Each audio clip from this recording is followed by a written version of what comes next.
आखाडी देशांच्या युद्धाचा फटका जो आहे तो साताऱ्यात देखील बघायला मिळतोय.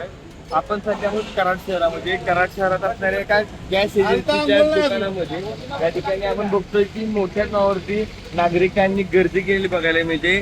आपल्या जो घरगुती LPG गॅस सिलेंडर असतो या गॅस सिलेंडरच्या नोंदणीसाठी या ठिकाणी मोठ्या नावावरती गर्दी होताना बघायला मिळते. काही महिन्यापूर्वी हा जो गॅस सिलेंडर आहे तो इझिली अवेलेबल होत होता, मात्र आता इंधनाच्या तुटवड्यामुळे संपूर्ण भारतामध्ये हा इंधनाचा तुटवडा आहे तो बघायला मिळतोय.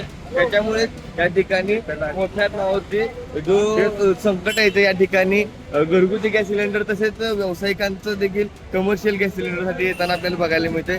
मोठी जी गर्दी आहे ती या गॅस सिलेंडरच्या दुकानामध्ये शहरासह ग्रामीण भागात देखील होताना बघायला मिळते. दरम्यान एका महिन्याच्या नोंदणीनंतर या ठिकाणी गॅस जो सिलेंडर आहे तो नागरिकांना मिळेल अशा पद्धतीचे जे एजन्सीचे कर्मचारी आहेत ते सांगत आहेत. त्याच्यामुळे मोठी त्रास जो आहे तो या ठिकाणी नागरिकांना ग्रामीण भागासह शहरातील नागरिकांना या ठिकाणी हा त्रास होताना आपल्याला बघायला मिळतो. ओमकार सोनारे, नवराष्ट्र, कराड, सातारा. चौथा दिवस आहे माझा. 8वा दिवस आहे आमचा. आम्ही चौथी झाली.